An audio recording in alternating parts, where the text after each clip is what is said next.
আসসালামু আলাইকুম সুপ্রিয় দর্শক বন্ধুরা, সবাই কেমন আছেন? চলে আসলাম আগামীকাল 12 মার্চ 2026 বৃহস্পতিবার এর খুবই গুরুত্বপূর্ণ ঝড় বৃষ্টি, নিম্নচাপ এবং আবহাওয়ার বিশেষ আপডেট নিয়ে। এবার পরবর্তী 24 থেকে 48 ঘন্টার মধ্যে বাংলার বেশিরভাগ জেলায় তীব্র কালবৈশাখী এবং ঝড় বৃষ্টি নিয়ে বড় ধরনের সতর্কবার্তা জারি করলো আবহাওয়া অধিদপ্তর। প্রিয় দর্শক, আজ রাত থেকে শুরু করে পরবর্তী 24 থেকে 48 ঘন্টার আবহাওয়া কীরকম থাকতে পারে দুই বাংলা জুড়ে তা জানাবো। তো ভিডিওটি না টেনে শেষ পর্যন্ত দেখবেন। ভালো লাগলে লাইক করে চ্যানেলটি সাবস্ক্রাইব করে পাশের বেল বাটনে ক্লিক করে রাখবেন। আর ভিডিওটি আপনি কোন জেলা থেকে লাইভ দেখছেন কমেন্ট করে জানিয়ে দিন। দর্শক বন্ধুরা, এই মুহূর্তে সরাসরি আমরা বৃষ্টিবাহী মোডে চলে আসলাম। আবহাওয়ার মডেলের তথ্য অনুযায়ী দেখা যাচ্ছে বিশেষ করে দেশের বেশ কিছু এলাকায় আগামীকাল 12 মার্চ বৃহস্পতিবার থেকে বৃষ্টিপাত শুরু হওয়ার সম্ভাবনা রয়েছে। পরবর্তী মূলত 72 ঘন্টায় দেশের উত্তরাঞ্চল, মধ্য অঞ্চল সহ বেশ কিছু এলাকায় কম বেশি কালবৈশাখী, ঝড় বৃষ্টি এবং তীব্র বজ্রপাত এবং শিলাবৃষ্টি নিয়েও কিন্তু সতর্কবার্তা জারি করলো আবহাওয়া অধিদপ্তর।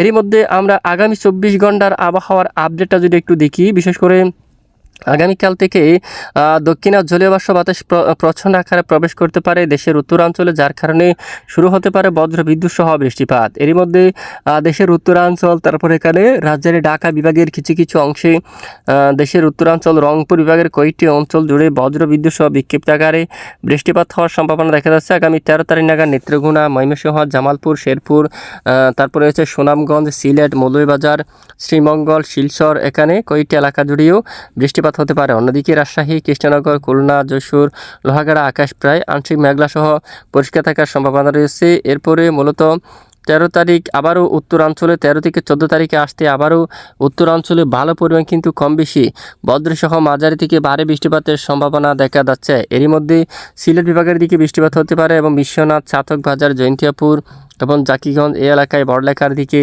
তারপরে হচ্ছে মৌলভীবাজারের দিকে, এখানে বৃষ্টিপাত হতে পারে। হবিগঞ্জ, শ্রীমঙ্গল উপজেলা, এখানে বৃষ্টিপাত হতে পারে।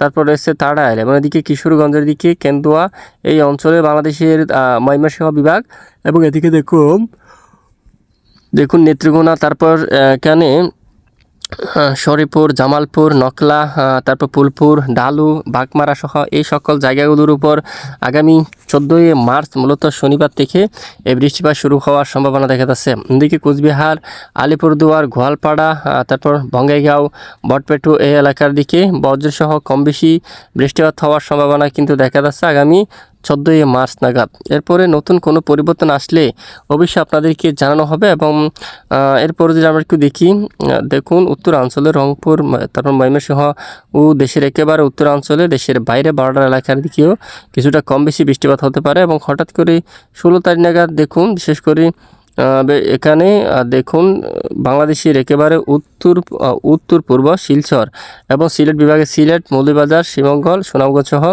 এই সকল জায়গাগুলোর উপর একেবারে তীব্র ব্যাপক আকারে বজ্রবিদ্যুৎ সহ বৃষ্টিপাত হওয়ার মতো সম্ভাবনা কিন্তু লক্ষ্য করা যাচ্ছে। প্রিয় দর্শক, এরপরে সোমবার, ঠিক মূলত সোমবার নাগাদ দেশের উত্তর পূর্ব বেশ কিছু এলাকায় বৃষ্টিপাত অলরেডি সক্রিয় থাকতে পারে এবং এরপরে ধীরে ধীরে বৃষ্টির প্রবণতা কিন্তু কমে আসতে পারে। 20 তারিখ থেকে ধীরে ধীরে বৃষ্টির প্রবণতা কিন্তু অনেকটাই কমে যাওয়ার সম্ভাবনা রয়েছে। নতুন কোনো পরিবর্তন আসলে অবশ্যই জানানো হবে, সাথে থাকবেন। এতক্ষণ আমাদের সাথে থাকার জন্য ধন্যবাদ।